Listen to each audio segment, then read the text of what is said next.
অবশেষে প্রকাশিত হয়ে গেল উচ্চ মাধ্যমিকের তৃতীয় সেমিস্টারের ফলাফল।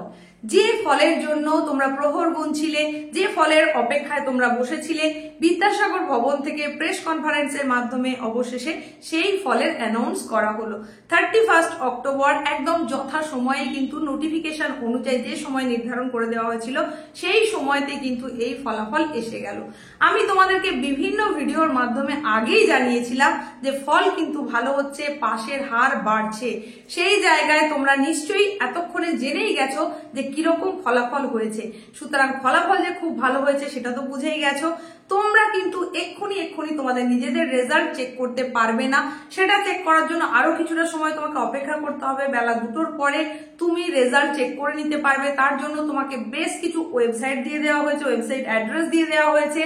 উচ্চ মাধ্যমিক শিক্ষা সংসদের তরফ থেকে যে নোটিফিকেশন দুদিন ধরে জারি করা হয়েছে, 29-এ একটা নোটিফিকেশন জারি হয়েছিল 29 অক্টোবর, আবার 30 অক্টোবর আরো একটা নোটিফিকেশন জারি হয়েছিল। সেখানে কিন্তু পরিষ্কারভাবে ইউআরএল জানিয়ে দেওয়া হয়েছে এবং সেখানে অ্যাপস এর কথাও বলে দেওয়া হয়েছে।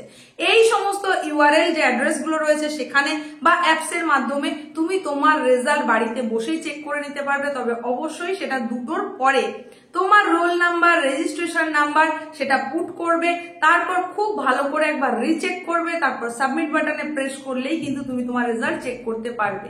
তবে এক্ষেত্রে বলি, অ্যাট এ টাইম যেহেতু তোমরা সকলেই ট্রাই করতে থাকবে নিজের রেজাল্টটা জানার জন্য, তার জন্য একটু সময় লাগতে পারে, ধৈর্য ধরে অপেক্ষা করবে। খুব তাড়াতাড়ি কিন্তু তোমার রেজাল্টটা তুমি জানতে পেরে যাবে। তোমাদের রেজাল্ট নিশ্চয়ই ভালোই হবে, কারণ ওভারঅল যে রেজাল্ট হয়েছে সেটা তো খুবই ভালো, মানে আশার হয়তো এতটাও করা যায়নি, এরকমই ফলাফল হয়েছে।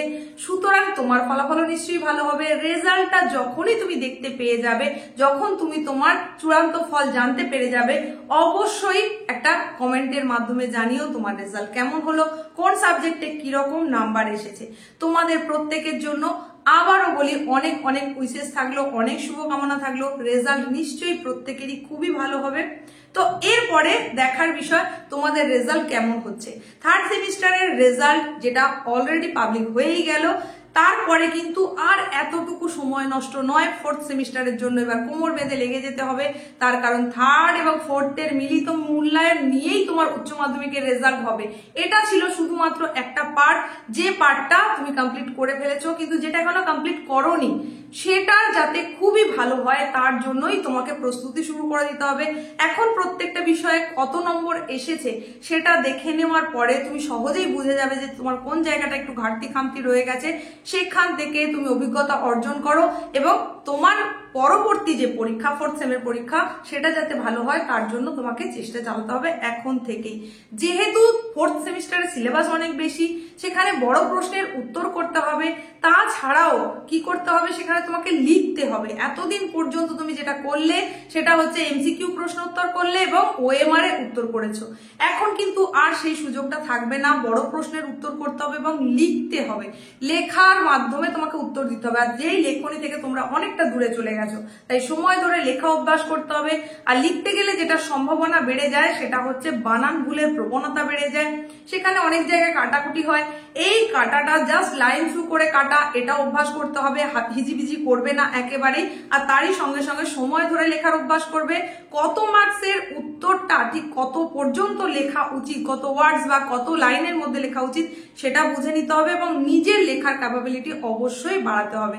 সেটা তুমি তখনই পারবে যখন বারবার লিখে অভ্যেস করবে। তো তোমাদের প্রত্যেকের রেজাল্ট খুব খুব ভালো হোক এই শুভকামনার সঙ্গে আজকের উপস্থাপনাটা এইখানেই শেষ করছি। কেমন রেজাল্ট হলো সেটা কমেন্টে জানাতে কিন্তু অবশ্যই চেষ্টা করবে। তোমাদের একটা কমেন্ট, তোমাদের একটা মূল্যবান মতামত অবশ্যই খুব খুব ভালো লাগবে। রেজাল্ট নিশ্চয়ই ভালো হবে। অতএব আর চিন্তান্বিত না হয়ে রেজাল্টটা চেক করে নাও এবং জানিয়ে দাও কেমন হলো।